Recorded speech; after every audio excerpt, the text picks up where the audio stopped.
mugoroba rero mbahe kaze kugira ngo tuganire ku ijambo ry'Imana mu izina rya Yesu Kristo. Amajambo y'Imana tugiye gusangirira hamwe n'amajambo y'Imana aboneka amajambo y'Imana aboneka muri kiriya gitabo cy'ibyakozwe n'intumwa, ni muri kiriya gice ca 10. Ngiye gusoma mpereye ku murongo wa mbere ndaza kugeza kuri uyu murongo w'8, ariko ndaza gusimba nje gusoma ku murongo w'3 n'uw'5. Mbahaye kaze rero mu izina rya Yesu. Ntarasoma ijambo ry'Imana, nongere ndabinginge mugende mudushigikire mu gukanda sabone canke subscribe, ukore no kukazogera kugira ngo dushize ku video izaharu igushikira. Kenewe urutere ivyumviro uciye muri commentaire, ivyumviro vyawe biradushikira, hama tukagira ico tuvyishuye ko biciye muri izi video dukora. Yesu nabahezagire, Imana ikomeze kubagira neza. Mbahe kaze rero kuri uyu mugoroba, nimuze twiganire ku ijambo ry'Imana, kuko ijambo ry'Imana ni ryiza, ijambo ry'Imana rirarema, ijambo ry'Imana rirakisa, ijambo ry'Imana rirahaza, ijambo ry'Imana riruhura abarushe, kandi ijambo ry'Imana ridukuraho Satani yadushize, rikaduterura rikadushira mu kindi haleluya, rikadushira mu kindi kibanza. Mbahaye kaze rero dusome amajambo y'Imana aboneka mu gitabo cy'ibyakozwe n'intumwa igice ca 10. Ndasoma mpereye ku murongo wa mbere nze kugeza ku murongo w'8, ndaza gusoma ku murongo w'3 n'uw'5. Umutwe w'amajambo uravuga ngo umumalayika yiyereka Koneliyo. Umurongo wa mbere uravuga ngo Karisariya hari umuntu yitwa Koneliyo, umugabisha w'abasoda 100 wo mu ngabo zitwa abanyetariya. Kabiri havuga ngo yari umuntu yubaha Imana akayitinyana nabo mu nzu ye bose, yagirira abantu ubuntu bwinshi, agasenga Imana ubudasiba. Abona yeretswe imbona nkubona umumalayika w'Imana yinjiye iwe hari nk'isaha 9 z'umunsi, aramuhamagara ati Koneliyo. Haleluya, Koneliyo. Ku murongo wa 4 haravuga ngo nawe amukandurira amaso afise ubwoba, aramubaza ati niki kamwami? Aramwishyura ati gusenga kwawe n'ubuntu bwawe byaduze biba icibutso imbere y'Imana. None rero tuma abantu Iyopa, utume ko umuntu yitwa Simoni ariwe Petero. Asembereye kwa Simoni umuhazi w'isato, urugo rwiwe ruri iruhande y'ikiyaga. Umumalayika yavuganye nawe amaze kugenda, ahamagara 2 bo mu basuku biwe n'umusoda yubaha Imana wo mu bamugendanira. Ahejeje kubiganira byose abatuma Iyopa. Tuje ku murongo wa 34 haravuga ngo Petero yanzika kuvuga ati nukuri niho nkimenya yuko Imana itarobanura abantu ku butoni, ariko mu mahanga yose uyubaha agakora ibyo gukiranuka iragira gute? Iramwemera. Imana ishimwe, haleluya. Uyu mugoroba rero n'aya majambo y'Imana tugiye kuganirako.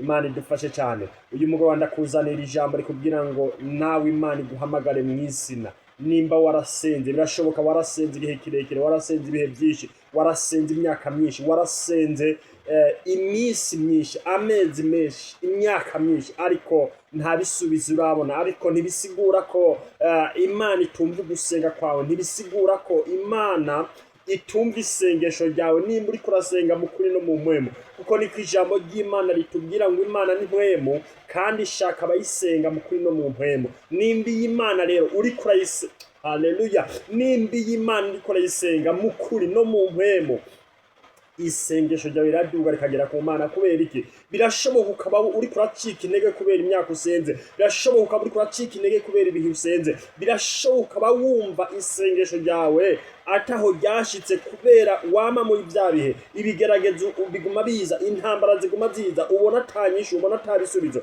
Ariko ndagufitiye inkuru nziza, ndagufitiye itangazo kuri uyu munsi wa none. Haleluya. Imana iguhamagare mu izina kugira ngo umenye neza, usobanukirwe kwisengesho wasenze, kw'amasengesho wasenze Imana yagize gute? Yayumvisa. Haleluya. Imana ishimwe. Niyo tangazo ndagufitiye uyu munsi. Amajambo y'Imana dusomye, haleluya, amajambo y'Imana dusomye, twumvise umugabo yitwa Koneliyo.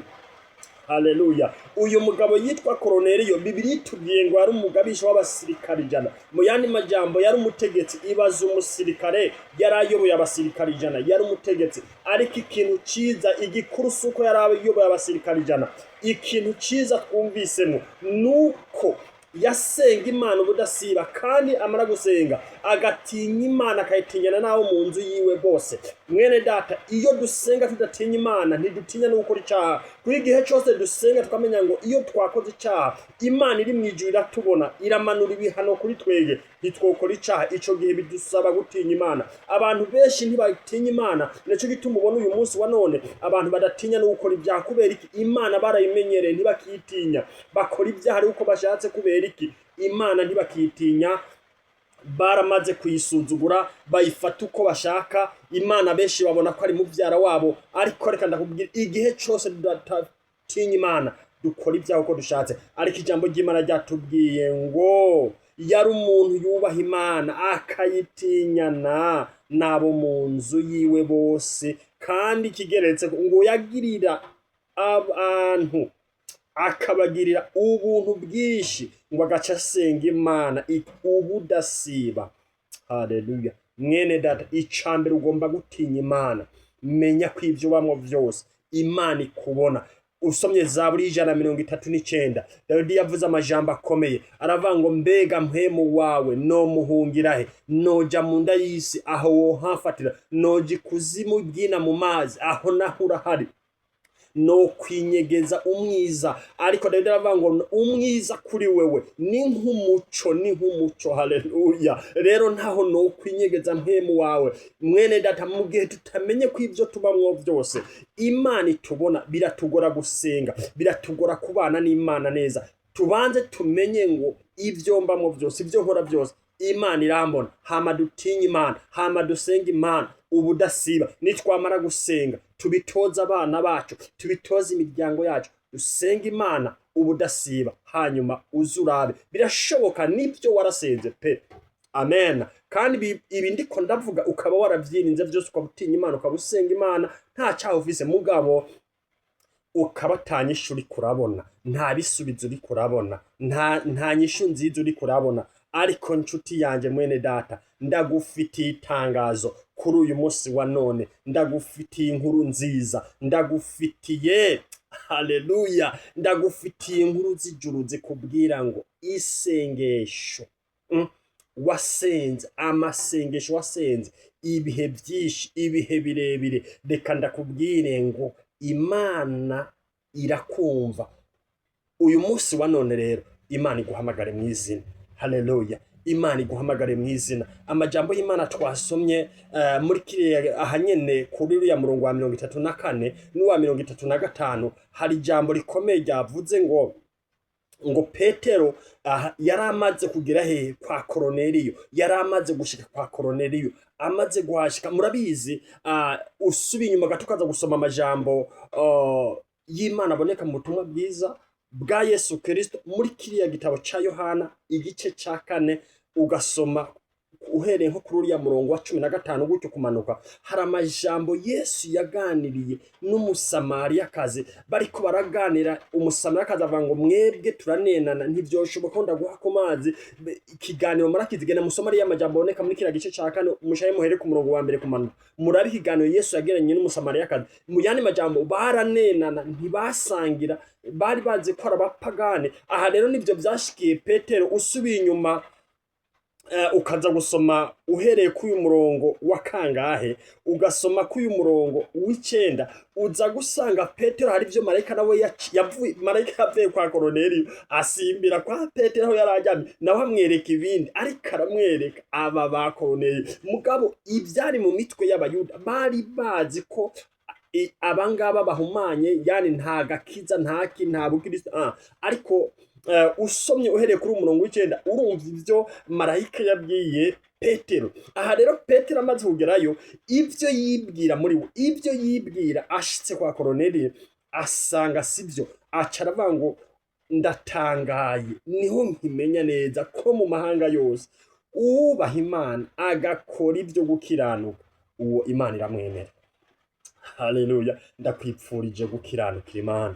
uyu mugoroba mu izina rya Yesu ndasenze ndakwipfuza kugira gute ukiranukira Imana. Ijambo ry'Imana usomye ku murongo wa 34 avuga ngo Petero yanze kuvuga ati nukuri niho nkimenya yuko Imana itarobanura abantu ku butoni, ariko mu mahanga yose uyubaha agakora ibyo kugororoka iramwemera. Imana idufashe, ubaha Imana agakora ibyo kugororoka pe Imana iramwemera. Ndakwipfurije kugororokera Imana, ndakwipfurije kubaha Imana, hanyuma utegereze Imana. Yesu aracakora kandi aracakora ibimenyetso n'ibitangaza. Imana iracakora kandi iracakora ibitangaza. Inshuti yanjye yo musada usange urugendo ruja mu ijuru, reka ndakubwire ngo Yesu ni umwami kandi azohora ari umwami kandi azakomeza kuba umwami kandi azakomeza gukora ibitangaza. Mwene data nshuti yanjye yo musaraba, Yesu ndavuze ngo aguhamagare mu izina. Niyi nkuru nayo ndakuzaniye, n'aya majambo nayo ndakuzaniye. Mbega mwene data, urashaka ko Yesu aguhamagara mu izina? Urashaka ko Yesu aguhamagara mu izina kugira ngo umenye ko amasengesho wasenze yayumvise? Ico gukora no kubaha Imana ukayitinyana nawe mu rugo rwawe. Amen. Birashobora ko abo mu rugo rwawe bakugabira, ariko wowe yubahe unayitinye, hanyuma ukomeze usenge, hamuze urabe imusi umwe utazi n'abandi batazi, Yesu azagusanga aho kandi azagutabara. Yesu aguhezagire, mukomeze kugira ibihe byiza. Shalom. Dusenge. Urakoze Mana data wa twese n'amahoro, ndakuzamura icubahiro. Erega uri mwiza, uragororotse, uri Imana yera, uri Imana yo kwizerwa, uri Imana yo kwiringirwa. Ndakuzamura icubahiro kuri uyu munsi.